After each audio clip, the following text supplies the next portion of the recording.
are you, ma'am? I'm doing good. Can you hear me? Sure, the hostess with the mostest. I can. Yes. Okay, I was just making sure my mic was in check. Mic check 1 2 1 2. You got the video vixen look today. Get it. I told you I was coming with it today. That's Jackson if you're nasty. Get it. Stop playing with her. Okay. I told you I was coming. Okay, nobody playing with you. Okay, cool. I just want to know. I guess my mic is on, right? Okay, yes, cool. it is. Yes, okay, it cool. is. And we're live right now, Crouch. Well, praise the Lord and all his disciples. Let's go. Well, we wanted to welcome everybody to this week's episode of Shaking Up the Algorithms. Mm-hmm. And of course, it's your girl Tonice and my wonderful co-host. Yes. David Crouch, DC. You know him. You know the vibe. You know him. Okay, go ahead. Oh gosh. Oh my gosh. So basically what we wanted to do was we had such a great night on Friday. Friday show was awesome. We did. And we back here to do it again. We're here to do all over. Oh. Use us, Lord. Use us. Okay. We're ready. Oh my gosh. Oh my gosh. Pay him no mind, y'all. Pay him no mind. But first and foremost, I wanted to introduce our special guest tonight. Lovely, lovely, lovely woman. She is like a new mentee to me. Stop smiling, stop blushing over there. I see you. Look. And she is an entrepreneur. She's about to start her brick and mortar business. Oz Wings and Things. Okay, she's getting a bag. She got about 8,000. She got 8,000 jobs. She a Jamaican? She's not. Okay, I'm just asking. Oh my gosh. I'm just asking. I'm asking questions. That's what you do on a podcast. Go ahead. Oh my gosh. She's also a public speaker and a best-selling author. So come on, author. Come on. I can't wait to do this. Yes. She's definitely somebody I want to be when I grow. Now I heard you talk highly about her before, so I'm looking forward to talking to her. So yes, I'm telling you, you're gonna love her the way that I do. Okay. But with no further ado, let's introduce Miss Sarah. All I Do Is Win Osby. Okay, Miss Osby. Let's bring her up to the stage. Hello. Hey! Hello. Hi. I said she done got all glammed up tonight, Come on now. That's what I'm talking about. We bumped her bangs, got her hair done. That's what I'm talking about. Right. I told you this is not your average show, okay? Got the pink joint on. Hey, you're glowing. You're lit. Oh, I like that. Thank you. Okay, all right. Crouch, you are horrible sometimes. Well, yeah. Oh my gosh. But tonight we wanted to, just go over a few things and just talk about how our lives may mimic the topic as well. And I wanted to bring Sarah on to kind of, engage in our conversation. But this week's show is called Look at Me Now. Adversities, right? And a lot of times, there are certain stages in our lives when it just seems like we don't have it together, or it just seems like life has thrown us a lot of curveballs, and we're really trying to, get back to where it is that we're trying to be, or, whatever our dreams and goals are. Absolutely. So I definitely wanted to kind of talk about that tonight in detail. But what I wanted to do as well, you know me, I got a clip. And I was watching this, and I'm going to be honest, when I saw this, it made me think about a lot of the times that I was struggling and thinking that my time was never going to come. Like I was, you know what I mean? And not sure how to get out. So when I saw this, it just really kind of pulled on my heartstrings a little bit. So I want to show this clip, and then we can kind of expound on it. So let's do it. Something unique happened to me 22 years ago or so. I was at a church. The pastor is Bishop Jeff Pooh. His daughter, like 3 years old around the time. Her name is Hannah. She married Chandler Moore. Sitting in the back of the church in high school. And I walked out and I went in the parking lot. The worship pastor's wife chased me into the parking lot. She said, Travis, she had water in her eyes. She said, oh my God, I got to tell you something. She said, I've never done this before. She said, who's your favorite gospel artist? I said, Fred Hammond. She said, cool. Whatever you can imagine, God's going to do greater things than you can even imagine. And I was like, me? Yes, you. She said, the time that it takes you to get there is up to you. It could be in 5 years or it could be in 20 years. She said, it's completely connected to your purity. And I knew exactly what she was talking about. Now, needless to say, it took about 14 years after that. I dropped the ball several times. But God is gracious, man. And God has done some cool things in my life. I don't want it to take you 14 years, man. You can get to the airport and you have a destination. You got the ticket, you got the boarding pass, but if you got the wrong things in your luggage, you could be delayed for a destination that's already been purchased. Some of us keep failing and staying back, and we're not graduating. We're wondering, other people getting on a plane, why are we not flying? Could it be because of what you packed? Because of baggage and luggage that you're unwilling to release?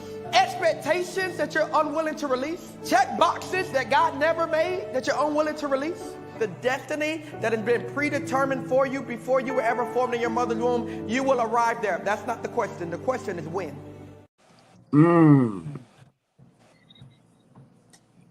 Yeah, that's how I felt when I saw it. That's how I felt too. So, Miss Sarah, let me get your viewpoint on what you thought seeing that. Well, it hit home. It hit home. I've had things spoken over me in my childhood, in my youth, and Lord knows it took me 20 plus years to get right here, right now, right? But yeah, I totally get it, because I feel like a lot of times we delay our own victory, our own wins, right? Our own success, all because sometimes of fear, right? The fear of the unknown. And we scream that we have faith. I have faith. I trust God. But how will you know you trust him until you have to trust him? Until you have to trust him. Right. And so God, in all of his, wisdom and infinite knowledge and knowing, knows that about each one of us, what it will take to get us to the next. You know, some of us have to be stripped of everything. Some of us have to lose people that are very close to us. Some of us, we have to go through some treacherous situations. Yes. It's just different for each one of us. But never fear, because those things that you go through are all building you up, are all building your testimony, are all building one grand story if you let it. Absolutely. If you let it, if you allow it. So sometimes we don't, I think for myself, I'll say that I didn't always recognize the grace that was given to me until I was already out of the situation. And I can now look back over my life and see each place where God spared me, saved me, kept me, protected me, delivered me. Yeah, each time, all along the way. So I totally agree that it takes as long for us to reach our purpose and walking in our purpose, as long as it takes us to submit, right? Because it's on us. Right. So that's just my piece of an opinion. Okay, well, I got a question right off the bat from Miss Sarah, right off the bat. My question is, what allowed you to have the tenacity to keep going? Because when you keep going, God will chastise you, because he chastises the one he loves. God will purge you. God will do all these things to test you, to see if you have the ability to really know that you're chosen and to be confident in going forward. So what gave you the tenacity to want to keep going? Like what was it? Ooh, David. Let me tell you, sir. First of all, I was just built like this. There's no quit in me. Okay. There's no quit in me. Even Okay. at my lowest moment, I say, God, I know this is only temporary. I know this is only temporary, so I won't quit. At my lowest moment, and I've been low. I've been low. I've been high and I've been low. So I can say through homelessness, joblessness, depression, mental illness, physical illness, I'm telling you, I was low. Wow. Low. Can it get low? Okay. Right. I was low. Okay. Right. But one thing my Nana always taught me, and I am her namesake. So one thing, right? And one thing that she always used to say to me, that when you are down, there is nowhere to go but up. And so you need to always look up and think good thoughts. She always said that. She always said that. And I just always believe. I said, well, I don't quit. Now, I was raised in the church for as much as my mother could get me there. Right. Right. I was my mother's standout child. So I'm not a black sheep. I was her standout child. And so I did it quite well. My name rang bells through the family. I'm telling you, I was standing out, you all. Okay. I stood all the way out. Okay. So it's okay. It's something when my mother comes from a large family. She's one of 14. So it's something when your mother get a phone call from one of her siblings she hasn't talked to in a while, and there's four. My mother has 4 children, and I'm in the middle, right? And the sibling calls and they're talking to her, and they say, "Hey, Mary," my mother's name's Mary. "Hey, Mary, how you doing?" She's like, "Oh, good." She's like, "How's Mark and Vera?" To my siblings, okay, and Grace, are they good? And they go, "And Sarah." Right. Listen, okay, and it was well deserved.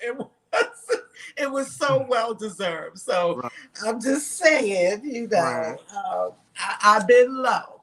I've been pretty low, and the only place to go from there was up for me. I just always knew it was always inside of me that some people call it whatever, arrogance, whatever. But I always knew that God created me to be wealthy. And I don't just mean with money, but that too.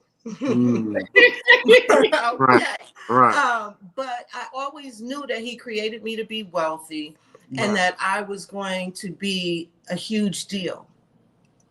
And I never knew how, because of the way that I was such an introvert when I was younger due to various traumas and things like that. So I didn't understand how this was all going to happen. And now Shaking Up the Algorithms is my 9th podcast that I've been on since I've begun my entrepreneur journey. And it has been quite the journey for me.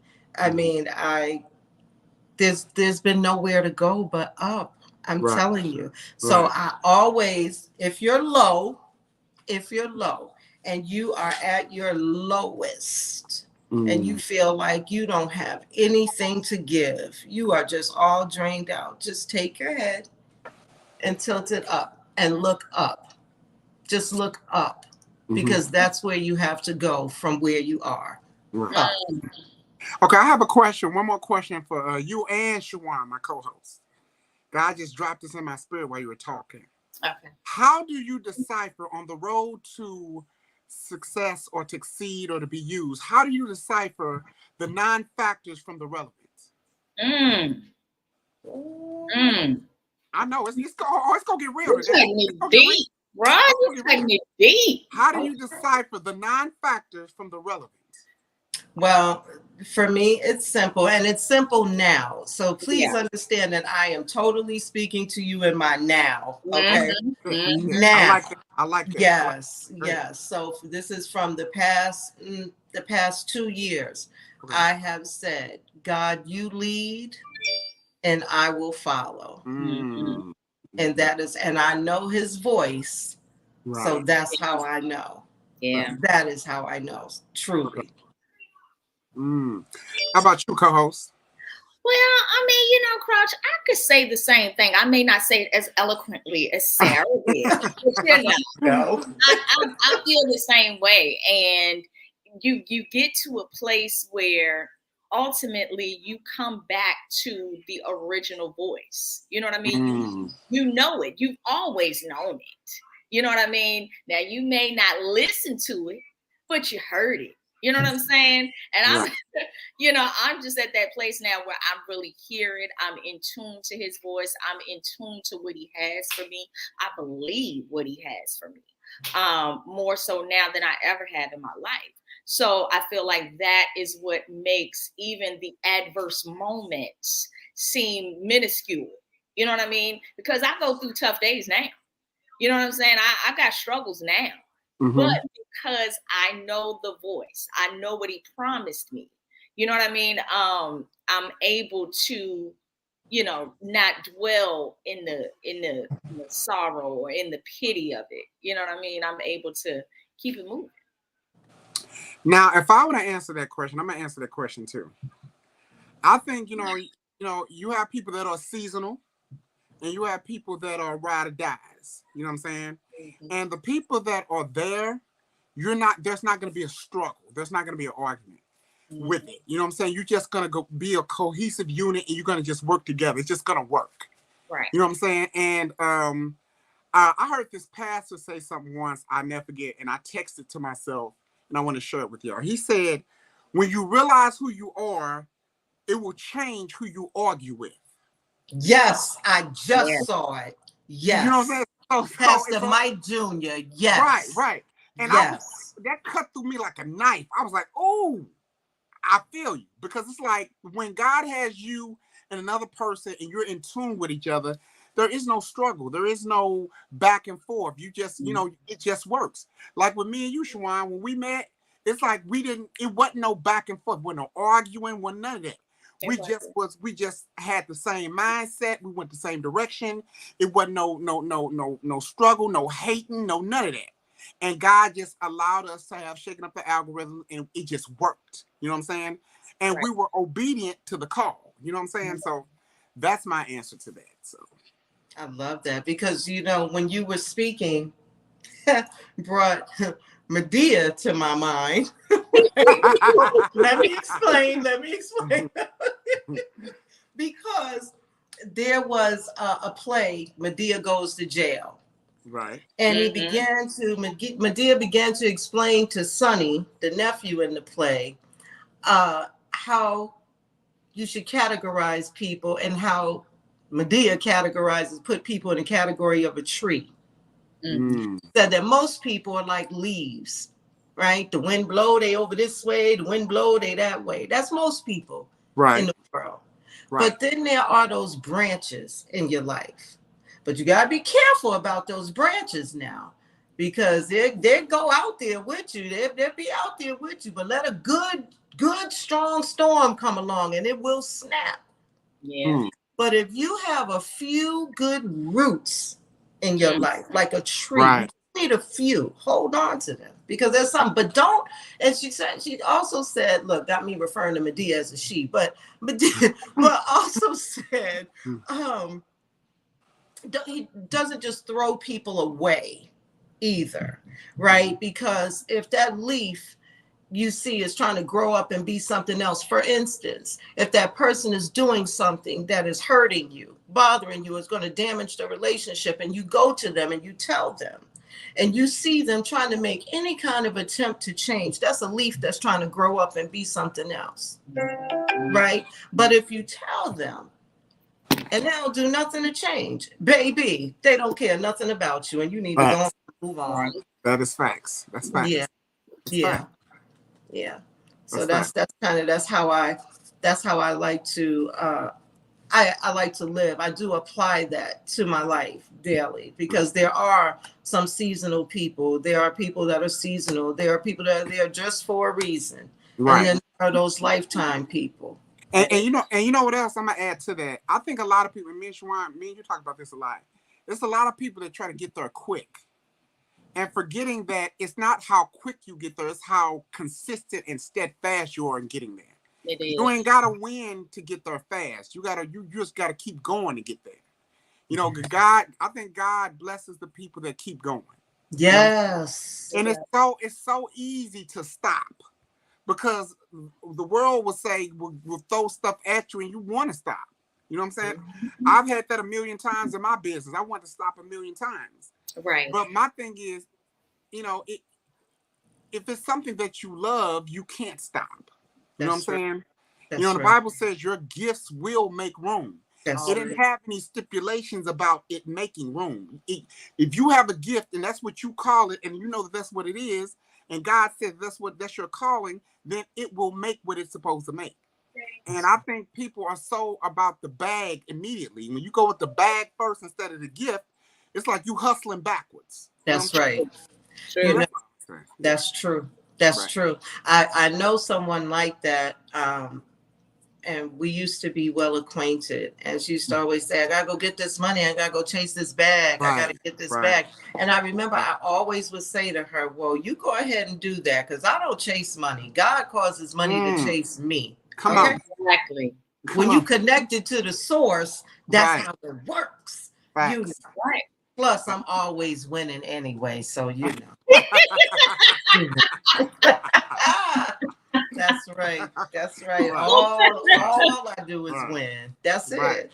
That's it. And I do that because, see, it all starts here in the mindset. And I said it on a podcast just Wednesday, and I'll say it now. You change your mindset, you'll change your life. Everything. Every time. And even the Bible tells us, and I believe it's in Proverbs, that as a man thinketh in his heart, so is he. Right.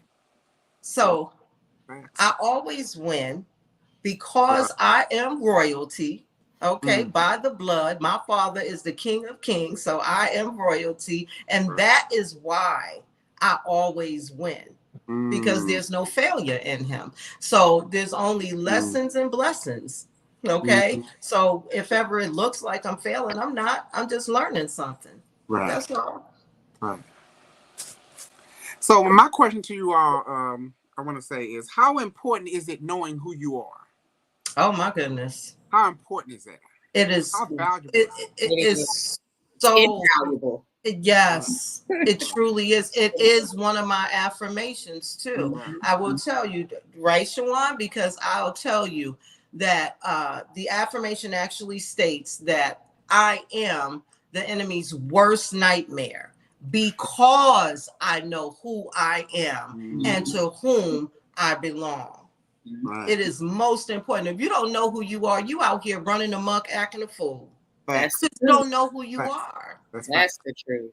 You don't know who you are. Right. You show me somebody out here neck popping, wearing pajamas to the grocery store with a bonnet and slippers on their head and walking around patting their head, and I'm gonna show you somebody that doesn't know who they are. Right. They just don't know who they are. That's all. The moment they realize who they are, they will be more concerned about the way they present themselves to the world. I shouldn't go outside looking like a peasant, because I'm not a peasant. I am royal. That's facts. That's facts. That's it. Big facts. Big facts. What about you, Shawan? How important is it knowing who you are?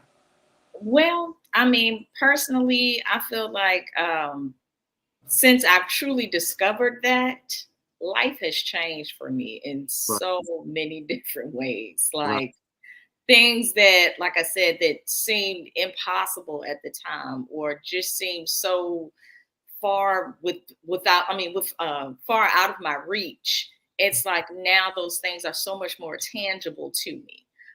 Because I've put myself in a position where I have owned and I'm owning who I am. It's one thing to have an idea of who you are, or you know what I'm saying, or an inkling of who you are. But when you know who you are and you own it and you walk in it daily, it makes a tremendous difference as far as your life path.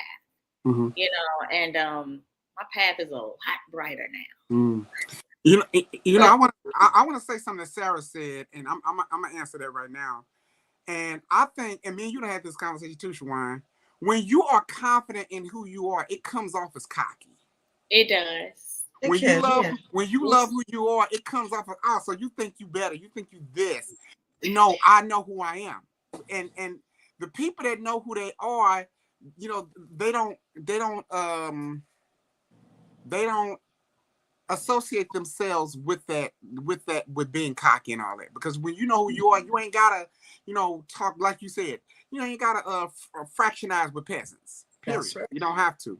And Sarah, you said something else, and it reminded me of a line that I got in a poem that I wrote. And I said, the only reason I sleep is to give the devil a break. Come on. The only reason I sleep. Come on. When I'm up, I'm a problem. Come on.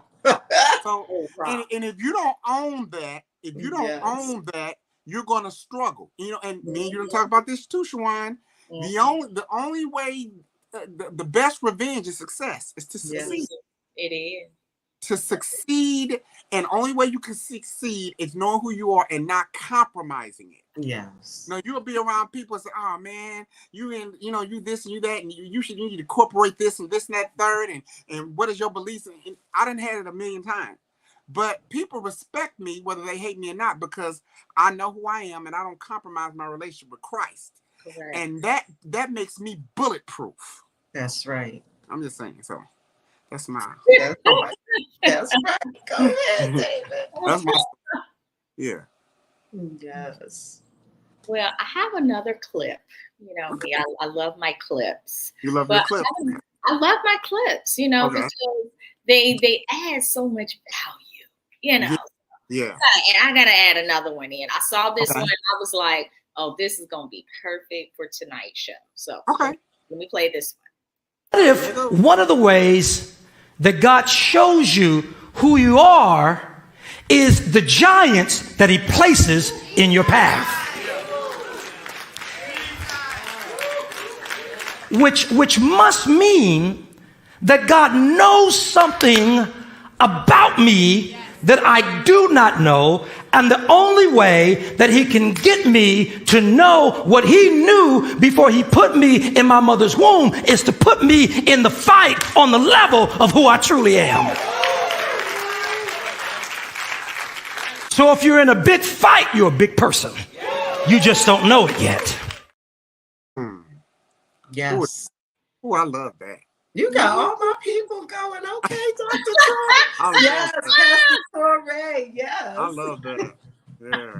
Yeah. Yes. But I mean, and that just ties into everything that we've already been talking about. You know, when you truly understand who you are, you realize that certain things that we're dealing with, whether it's tough times or good times, it all has a spiritual component to it. You know what I mean? So those moments where it seems like the test is too great to bear, that's the moment that God is trying to show you exactly who you are built to be.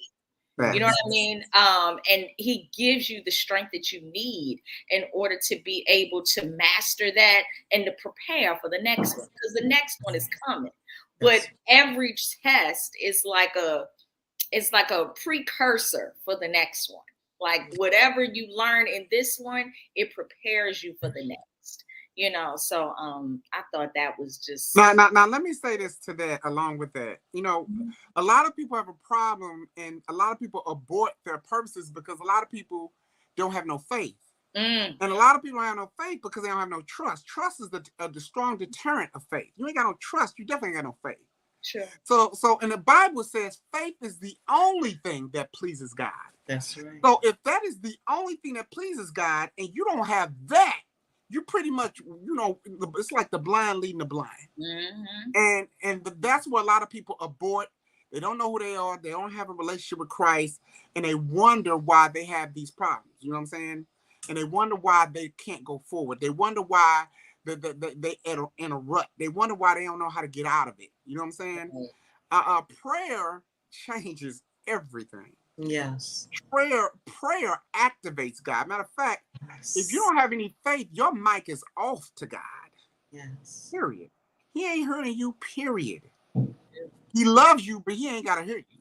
That's right. You know what I'm saying? So that's right. I love that analogy, because that's like us with our children, right? We Right. love them, but let them sit up there and call mommy and daddy 50 million times. Just say, mommy, mommy. You tuning out, right? You love them, but you tuning out because, you know, this is ridiculous. They just calling me. I done told them they not believing. I told them it was going to be okay. Right. I told them I'm going to take care of it. They don't believe me. So they keep calling me for the same thing.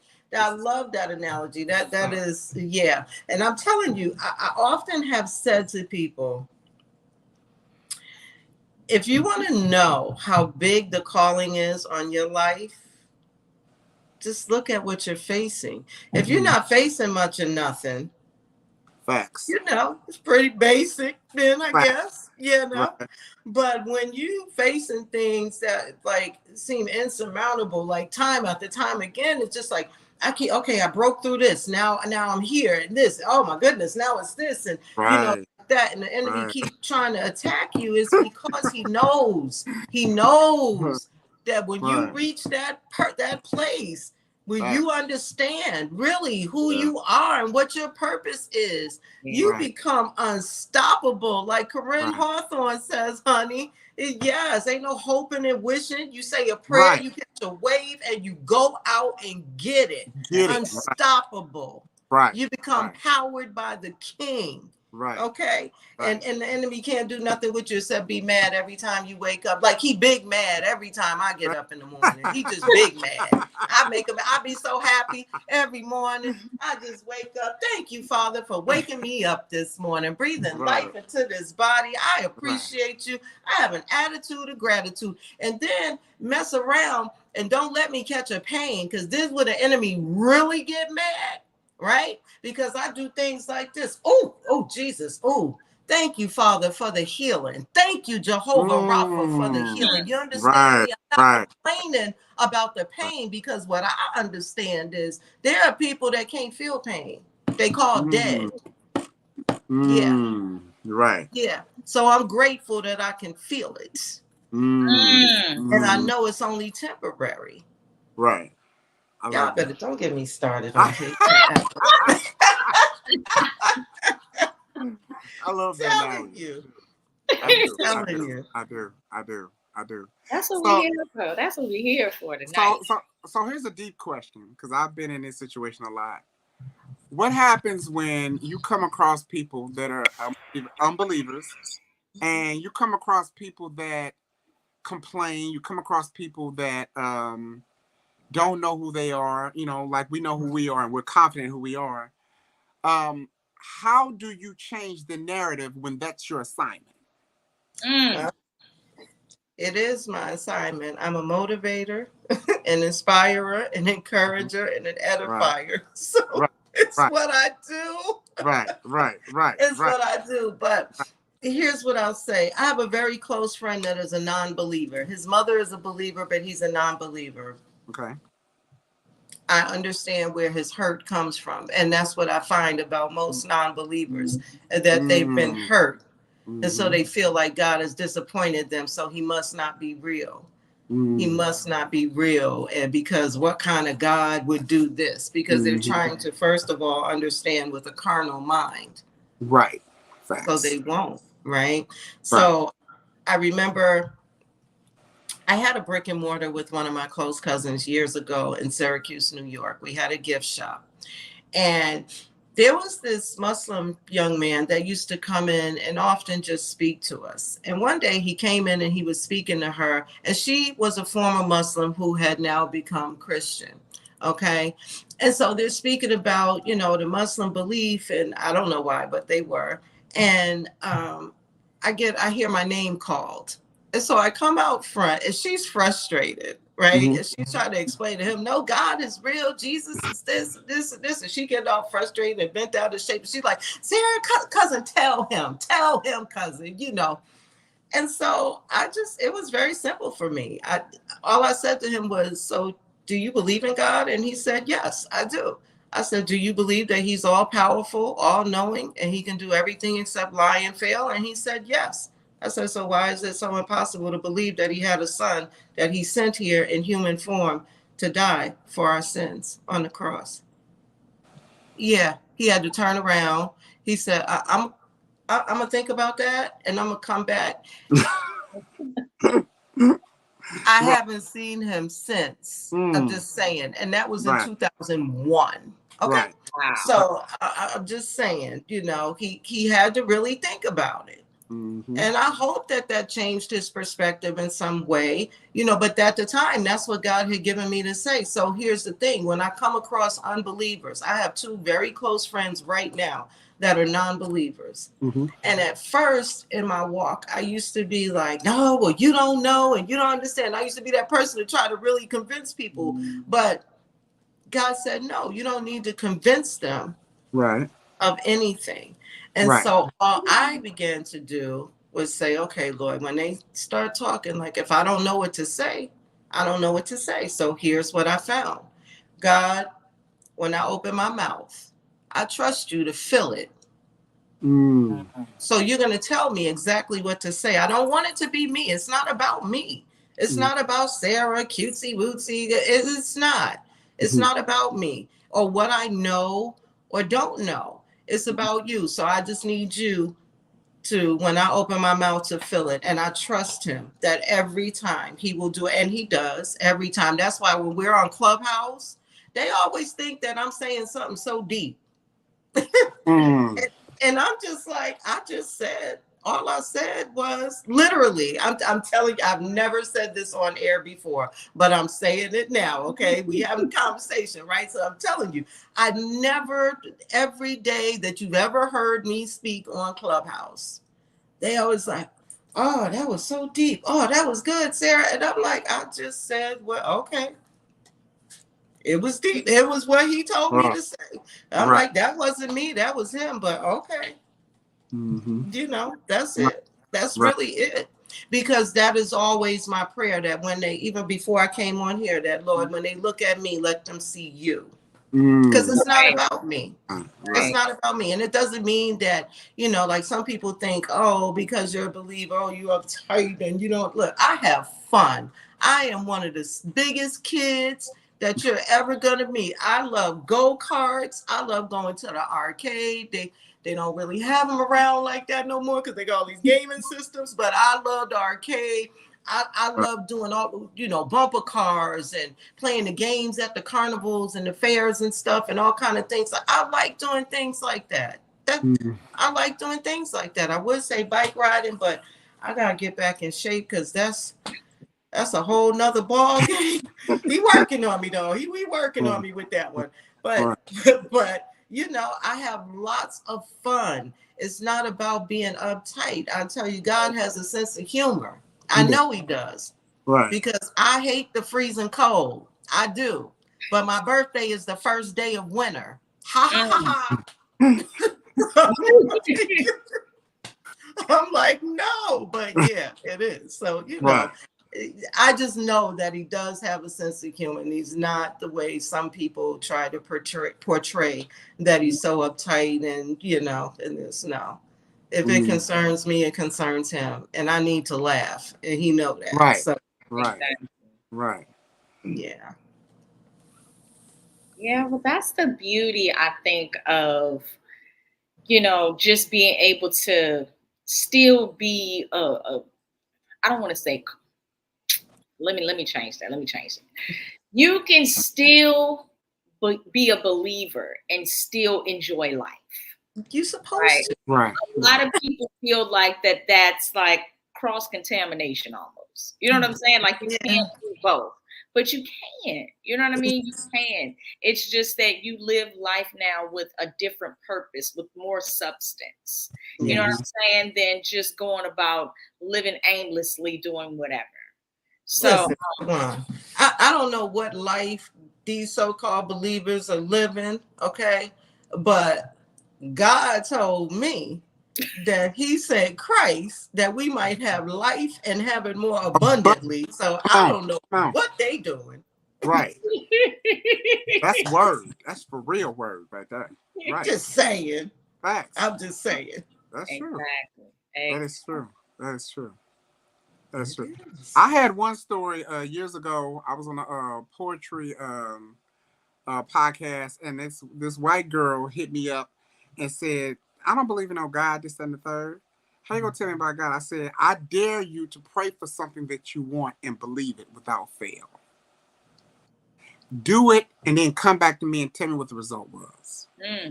Month later, same white girl on there. She said, "Are you that guy that told me to believe?" I'm like, "Okay, so what?" She was like, "I did what you said, and God showed." Oh, God showed up, huh? Oh, okay. So who do you believe? Yeah. Silence right there. Now you gotta think, there are always repercussions when you bring somebody to Christ. All hell go break loose. That's right. But if it don't break loose, that's when you need to worry. That's right. When hell breaking loose, you done something good. Exactly. That means you are officially a threat. That's right. That's right. If you ain't a threat, you're really not relevant. I'm just being honest with you. If you're not a threat, honey, if you're not a threat, you're an ally. Pretty much. Just Pretty saying. much right. People gonna be mad on that one, but it's the truth anyway. It is the truth. If you're not a threat to the enemy, that's because you're an ally. This is fact. This is facts. I love that. I love that. I love that. I love that. But winning comes with a team. It comes with people that God bring into your life that are relevant to your purpose, and you gotta know the difference. And in order to know the difference, you gotta stay in God's presence. I pray 4-5 times a day on the little minute thing. I'm like, God, what that mean? What's that? Because I don't want God to know. I want God to know that I include Him in everything. Yes. Period. So my thing is that gives me the confidence to believe in going forward, that I'm going the right direction, that I'm around the right people. You know what I'm saying? And my thing is, I may the only thing I may not trust is people's intentions. I trust God, but people's intentions, that's a whole nother show right there. You know what I'm saying? My thing is that I'm not going to give you the gun to shoot me with. Right. So I'm gonna say, okay, God, and I have a phrase that I say all the time with Shwanto. I'm like, God, in this next life, I don't want to do it without you. And even if I had the choice, I wouldn't want to. You know what I'm saying? Because I believe that, you know what I'm saying, everything that has happened is because of Him. The good, the bad, and the ugly. You know what I'm saying? And to me, winning is indicative on trusting God. You can't win and not trust God. Yeah. It just don't make sense. So that's right. That's how I feel about that. That's right. It's true. It's true. There's Shawan knows this. In the clubhouse room in the daily inspiration for authors. Now, I used to do what we call spiritual equations every day. Okay. And Ardenae Gardner, who is amazing, and that room founder, and she deemed me the minister of spiritual equations. Okay. And there is one, the very first one that I received, that simply says, no discipline, no discernment, no boundaries. So it's no discipline plus no discernment plus no boundaries equals destruction. Every single time. That's what you will get. And the opposite is also true. If you have discernment, if you have discipline and you have discernment, it's a discipline plus discernment plus boundaries equals godly success. Yeah. That is true. It really is true. And I really, I didn't bring any of it with me to sit here to speak about this evening, but it really is true. And the more the more equations that he had given me, the more true I found them to be, because I always researched them before I would present them that morning. And let's just say I have a book of spiritual equations that will be launched this year. Okay. He gave me 135, but it's going to be a 3-part series. So there'll be 30 in the first one. It's coming along really nicely. Okay. I'm very excited about it. And I never saw it coming. I never saw it coming. After I wrote in Stand Up Volume 1, which is a bestseller, is how I became a best-selling author. I thought that I would be writing my solo book with my full story. And that's not what he gave me to do. He said, I'm going to do that, just not right now. And that's when this book of spiritual equations came. It's called From Pain to Purpose. It is, yeah. And that's why it's so amazing that Robin has the room called Participating with Your Purpose, because it's like, it's purpose all around me. Yeah. And it's like I said in the one interview that it's the pain that I'd gone through in my life that catapulted me into being who I am today. Right.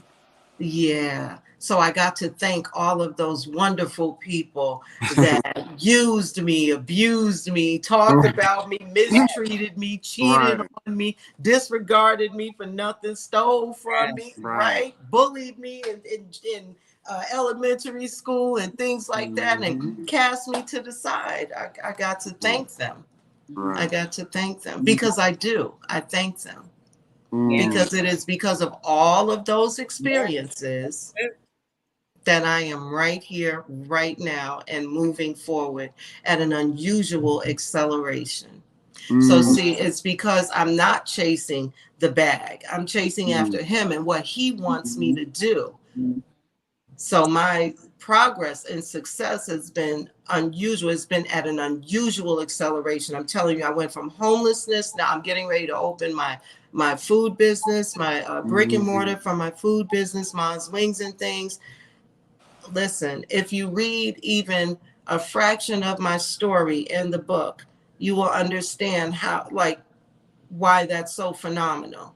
I just told you I was my mother's standout child, right? So I wasn't in nobody's kitchen. If I was climbing out the window. So, so that's so I wasn't in there learning the recipes and how to cook, you know.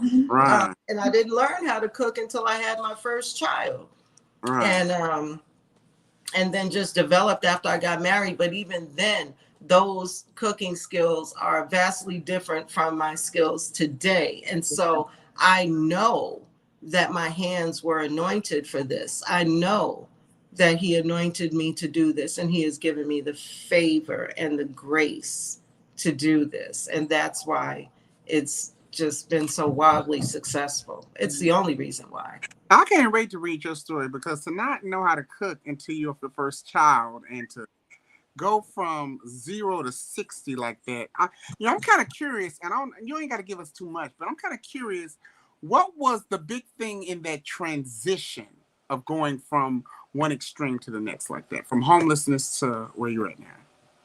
Well, it was, man, there was betrayal involved.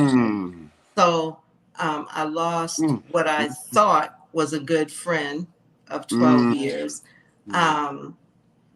But God opened my eyes to see that person was envious of me. And it was crazy, right? Because how you envious of me? She got a whole house that she owns. She's married. Her husband's still alive. Mine has been deceased now for 19 years, right? She, you know, had a great career as a working in a hospital. So she had a great career working in a hospital. And her family lives in this city where I live. I'm the only person in my family that lives here. I have no blood relatives here. So I'm kind of saying, like, what's she jealous of me for? She's beautiful. So it's not about a look thing. Like she think, oh, I look too cute. No, she is absolutely gorgeous. Okay. But she just, wickedness was in her heart towards me. And I had been deceived for many years, right? So it was one of the things that I went through in the process of being homeless, because I stayed at her house for a year. And the first, anybody that knows anything about that, the first couple of months was all woo woo, That would be great. We've all, we having wine and talking and laughing, and it was all good, catching up, And I had just moved back here from Tucson, Arizona, so it was, it was all fun at the beginning. Right. And then just about a little before the halfway mark is where the shift really happened. And I could see that literally when I would walk up to the house, there was darkness over the house. The spirit of heaviness was over this home. I'm telling you, it was so, I'd never seen anything like it before in my life. And they said I had clinical depression. I was like, what is happening here? Like, what? But it did. And so there came a point in time where certain things had transpired, and I said, you know what, this is not going to work. Now, see, the enemy was trying to get me to respond different. And there would have been a point in time in my life that I don't care who house I was in. If you disrespect me, we about to tear it up. There's going to be some furniture moving, okay?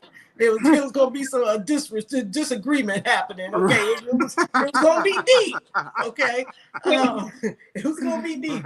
But, because I had grown, and not even to the point that I am now, but because I had grown in such a way at that particular time, I was able to recognize that that person just wasn't my friend, wasn't meant to be in my life, and that I needed to move on from that. And I wasn't particularly broken up about it. I was kind of teed off, but I wasn't broken up about it, so I didn't cry or anything. And then there was always on to the next phase. And when I went to the next phase, it was God always has a ram in the bush for me. Right. And so because that person tried to sabotage me into my next living situation. But that person said, I just like to see for myself. And so they welcomed me with open arms. And from there, I was able to go back to college. And then I got my first apartment. And from there, I just continually utilized all of my resources. Any resource they had. So it went like this. They diagnosed me with all these, it's all depression and anxiety and PTSD and things like that. And so I immediately said, no, I'm not that. They said, no, you might not be that, but you have these things happening. And so you need to acknowledge them. And I'm looking at this one. I'm like, first of all, you don't tell me what I need to acknowledge. Right. We're going to start there, okay? And I'm going to tell you that I understand what your job is, okay? But I'm telling you that I believe the report of the Lord. Right. This is what I believe. So, you're trying to give me all your medication and your this and your that, and no. And I didn't want it. So all through that, I went through many tests and trials. And when I tell you pain, I began to feel like Job. And I said that to God. I began to feel like Job, like everything was hurting me. And I couldn't even hardly stand up straight, let alone sit here and have this conversation with you for almost an hour. I would have had to stand up at least 5 times already. Because I had issues sitting that long. Gotcha. I just refused to take any of their pain, any of their pills, because it's just a vicious cycle. They just want to give you pills, then you get addicted, then they send you to treatment, right? And then when you come out of treatment, you still got the pain. So what you gonna do? They got to give you some more pills, right? So listen, Chris Rock said it, okay? The money is not in the cure. The money is in the treatment, okay? I said it. I ain't taking it back. That's what it is, okay? So they're not trying to cure us. They're just trying to treat us so they can get their money, okay? So the big transition for me was coming out of something that I thought was good for me. I thought a friend trying to help me, but God used that situation to help move me to my next and then get me to my next, which brought me here because I will tell you, I haven't worked for anyone since 2013.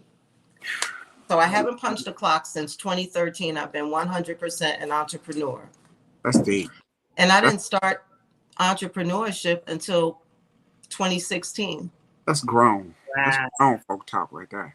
Now, I think that, you know, in all of our situations and everybody that's operating on purpose, I think everybody needs a Judas. True. A Judas pushes you to purpose. Yes. And at some point, you're going to have one. Stop pushing him away when he needs to push you to purpose. That's right. So that's what I definitely believe. So, you know, I hear your story, and that part I've been through, and Shawan definitely done been through it, because we done talked about it a million times. So we've all been through that, and we are aware about Judas's and the importance of having one. Yeah. Now, you don't allow yourself to be taken advantage of and just That's right. dogged out. That's But the Judas is going to expose you so you can realize who you are, and that pushes you to purpose. It does. So, but that goes along with what we were talking about earlier as well. And a lot of times when you have people in your life, just like Sarah was saying, you know, she thought that this was a friend. You know what I mean? Oh, yeah.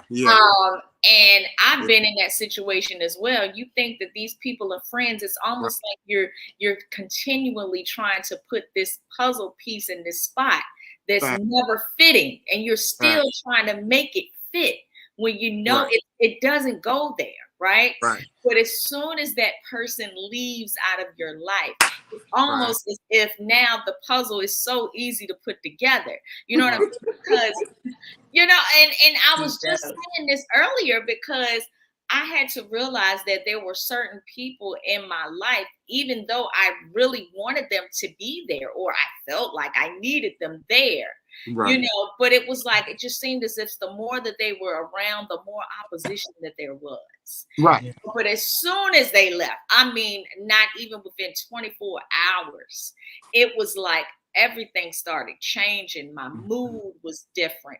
My mindset was different. You know, the atmosphere around me was different, you know, and it just made me realize that they weren't supposed to be there. But look how long it took me to realize that. It was almost as if I felt like I needed to have their friendship, or I felt like there was some sort of connection that needed to remain, but really I didn't need it at all. You know what I mean? All I needed was this God to intervene. That's it. That was it. That's it. So yeah, I totally get that, Sarah. I totally Me get too. Me too. And but you know, like I said, I thank her. I thank her for being exactly who she was to me. I don't know if she's changed by now or not, but I thank her for exactly who she was to me, because she exactly did. She was fuel for me. She did. She was motivation for me. So I really do thank her. And if it wasn't for her, I might not be sitting here today, because I might have still been sitting there being comfortable. Yep. Comfortable. Right. So I thank her very much. She's just one of many that I do thank so very much. Right. Well, I got a long list. Me too. Yeah. Me too. Got a long list of thank yous. But you know, again, they helped to get me to where I am. I needed that. You know what I mean? Despite the backbiting or whatever may have transpired, I really needed them to be there, because God needed to use them to help me to really see who he wanted me to be, where he wanted me to go. And so, yeah, I needed those people. Well, I love that. I love the title of this show this evening, because it's one of my favorite songs by Pastor Mike Jr., Look at Me Now. Look at me now, because from nothing to something he made me. Out of the ashes he raised me. Look where I am. They say it's crazy. I say it's amazing. Right. They said it couldn't be done, but here I am. Right. Here I am. This is true. They said it couldn't happen, but every time they see me now, they go, "Oh, there go that one. There she go, right there." That's what I'm looking at. Yes. I think it also starts out with, you know, knowing that you're worthy of it. Yes. A lot of people don't even know that they're even worthy of that. You know, they don't know that they're the head and not the tail, above and not beneath. God sees us as perfect. Man sees all your imperfections. And that's true. And if that's all you work on is the carnality of it all, you're going to buy into that. You know what I'm saying? You're going to buy into what people say. I've never seen so many people that care about what other people think about them. Yeah.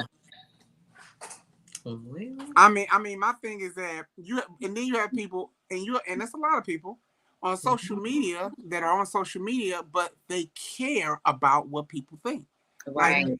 Like, I think when you get older, and it's, especially with me, I don't that don't move me one iota. I don't care about what people say, think, how I sound, how I look, beard, where I'm bald here. I don't care. That don't bother me at all. That's because right. I know who David is. That's right. I've learned. It took me a long time to love David. Right. I'm not going to compromise that love because you don't love you. I'm not gonna do that. So. Yes. Yeah, that's true. That is true. Yeah. So true. I love it. I think that's 100% true. And all I can say to that is I fell in love with me as soon as I began to know who I am. Thanks.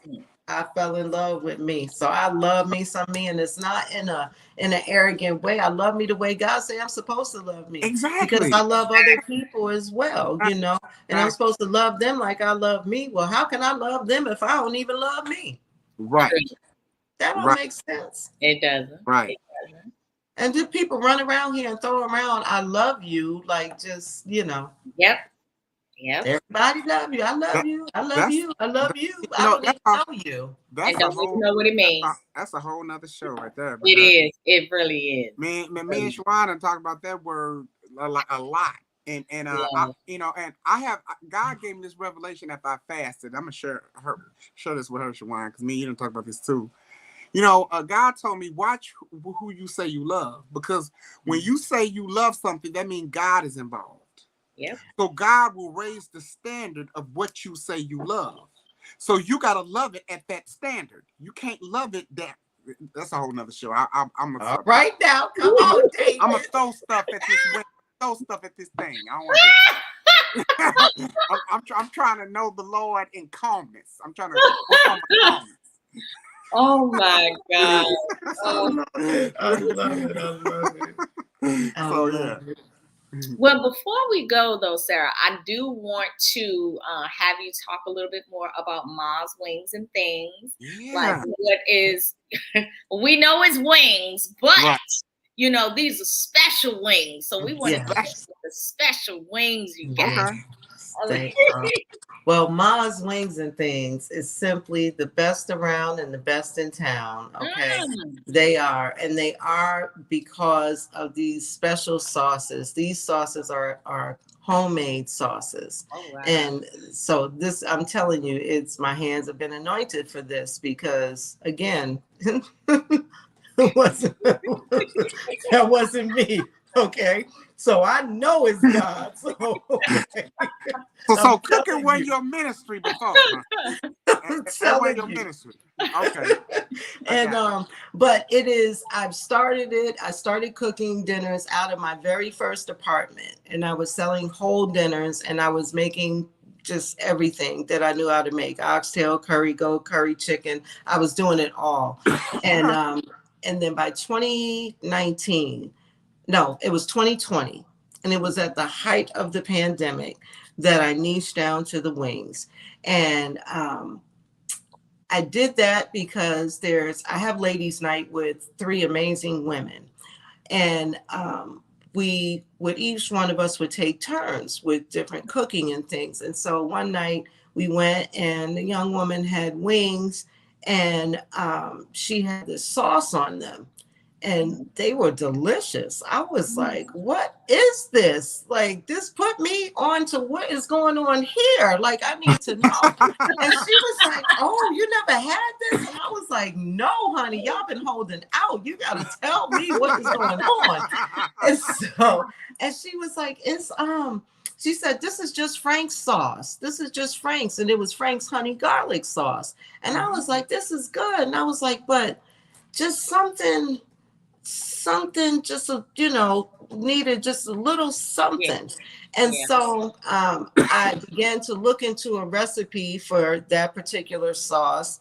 And when I did, I was like, well, this doesn't make sense. So now I'm throwing out things that they had in the recipe, bringing in my own stuff. And before you knew it, I had my sauce on the wings, and I served them up as that honey garlic sauce.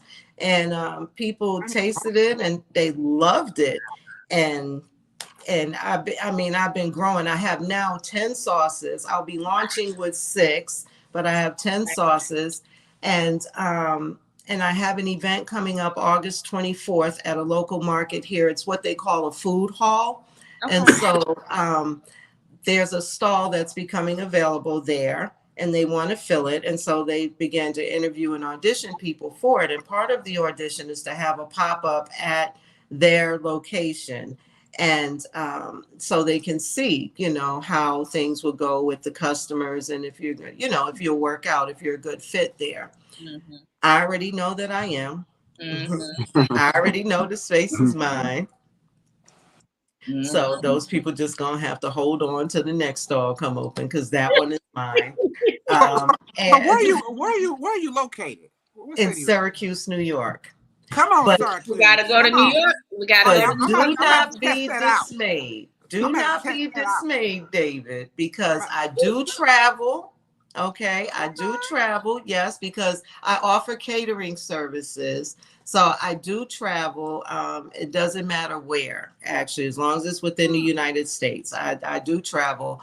And it is a part of my business plan to open up various Ma's Wings and Things in a variety of cities across the nation. So Ma's Wings and Things will become a household name. Wow. And I will become the Oprah Winfrey of chicken wings. Come on, all right. Oprah. Okay. Yes. So that's where I am with it, and I'm very excited about it. That's an unprecedented tax bracket you got. Yes, I know that's right. Yes, and see, it'll all work out because I have a program where I like to feed the homeless and everything, and so I use Ma's Wings and Things to do that as well. So yeah, so I'm very, very excited about where Ma's Wings and Things is going.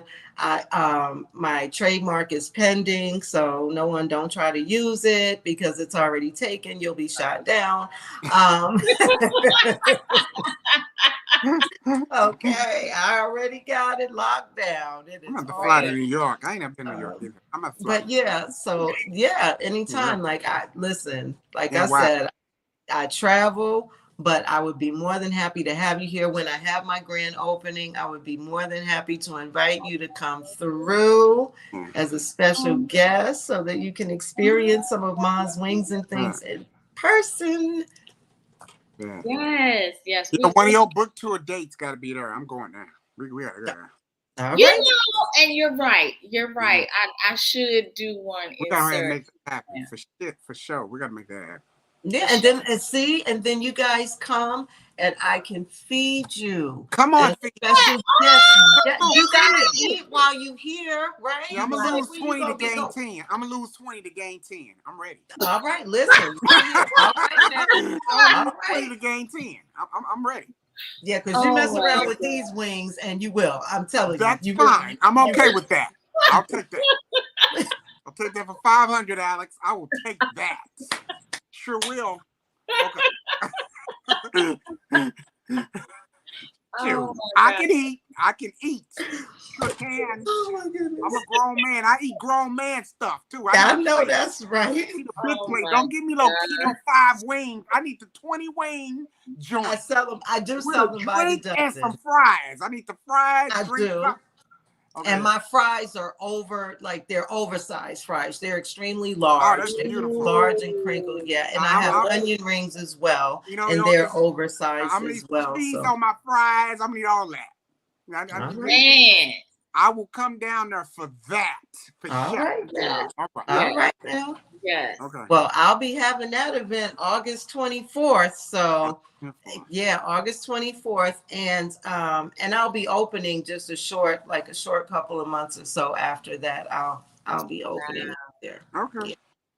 Yeah. This is exciting. Yeah, so I'm very excited about it. It is. Very It is. excited. Me too. 3 and 4 and 5 wings. Yeah, me too. Yeah. Don't count wings in my head. You should have said that, you know. Oh my Food God. conversations do something to me. You know what I'm saying? Food conversations do something to me. Oh My spirit gosh. Oh does my something to my spirit, man. Okay. Go ahead. Go ahead, co-host. Oh my gosh. Well, I just wanted to say this was such a great time with you, It Sarah. was. It I was. always enjoy talking to you, so this is even better just to have you on here. Yeah. But we are looking forward to experiencing Ma's wings and things, Oh yeah. and you know, just to be a part of your success story. Like, I'm so glad to be a part of the journey with you. So Thank you. this is beautiful. So Right. it's been a pleasure having It you has. tonight. Thank you. Definitely Thank been a you. pleasure. It is. And you will definitely be back. Yes. You Yes. gotta have you back once Ma's Wings things is up and running. I got one more quick question. When is your book coming out? You said you have a book coming out?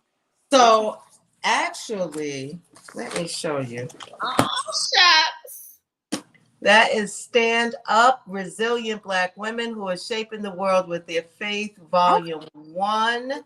And I am one of the featured authors in this book. If you want to purchase this book, you can just reach out to me at my email, which is bossbusinessqueen@gmail.com. It is but $20, but it will change your life. I've had many men buy it. I've had women buy it, young women, older women, middle-aged women. It is an amazing book, not just because of my story, but all the stories in here are life-changing. They are moving. They are encouraging. They are inspiring. So I do encourage anyone, if you are looking resilience and you are looking for some resilience, you want to get this book. If you are resilient and you are looking for some motivation or encouragement, you want to get this book. If you don't know what resilience is, you want to get this book. Okay? I can't tell you enough. Get this book. Get this book. It will change your life. It will touch you. It is mending relationships. It is healing people. I'm telling you, it is a powerful, powerful book. And so I do have an anthology that God has given me to curate called Overcoming While Becoming. And it is for women that are in or have been in relationship, I should say, with narcissistic men. And so I'm looking for them to tell their story, to help other women to be able to be encouraged to move from that situation or be moved into a healing place. And so that they can grow and become successful in their own lives and in their own lives. Okay, well, I'll say this on the air. I'm going to get one because I love your spirit and I love your story. Oh, thank you. But it's contingent on one thing. Absolutely. I'm going to need you to write your autograph, your email address to Wings and whatever it is. I'm going to need that. I mean, all of it. Well, that is a benefit to buying it from me, is that I will autograph it. So I absolutely will. I'm going to need your food stuff on there, in there, all the information. Autograph. I want the autograph. David, you rock. All of that in there. I'm going to need your autograph. John Hancock. Yeah, I do that. I'll get your info after the show. We go, I got you. Cool. All right. Okay. Such a comedian. Such a comedian. I ain't got to wash dishes for $20. I can do that. I can afford it. Oh my goodness. I love it. I love it. Well, Crouch, would you like to close us out this evening? Well, I want to say that it was amazing talking to two amazing women that I know. Shawan, I know you for a while. And it's so amazing to meet another one like you. Shawan told me about you before you came on the show. So I kind of had a gist of, what was going on to the show. And, I trust Shawan with my life. And Shawan has a good heart. And I knew that whoever you were just going to have just as an amazing heart as she does. So I'm glad I met you. I'm glad. I look forward to meeting you in person. Me and her do. And I'm definitely going to support what you're doing. I got you. Right. Well, I got you. So, and I'm just thankful to, on my journey, because I'm still on my journey. We all on our journey to success. Yeah. That I met people that God tells me, okay, David, I need to show you somebody who's doing it. So you go get there. Just your time is coming. Just keep going. You know what I'm saying? So I'm thankful that you're on the show, that you agreed to get on the show, and thank you for telling us your amazing story and about your life and about your book and all the endeavors you have. And I love you to life. Oh, thank you. And I send it right back. Thank you. Oh, thank you so much. I'm so grateful to have been able to grace your stage. I appreciate you all. Thank you for having me. Thank you for the invite. And I look forward to our future relationship together. Yes. It's going to be bright. Yes. Right. All right. Well, y'all, this has been a wonderful night. Again, can't wait till the next episode. We're just on a roll this week. Right. So, but until then, you all have a wonderful night. My closing words, of course, are love is optional, but grace is free. Just extend a little bit of grace sometimes to people. It goes a long way. Good. What about you, Crouch?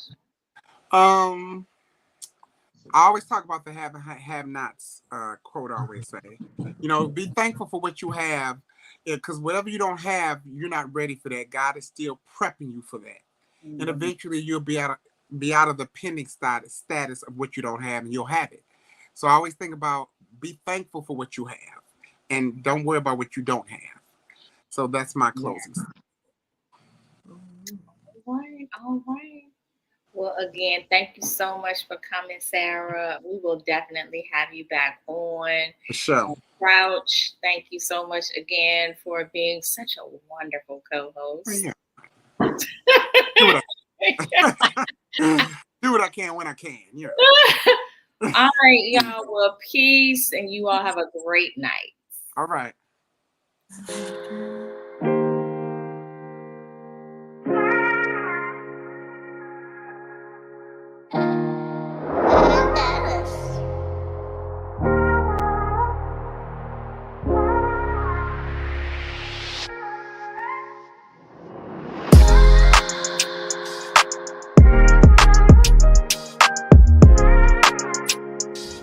Find us on our social media page. Tune in for our next video. Make sure to like and subscribe. And don't forget to turn on post notifications so you won't miss out on any future episodes.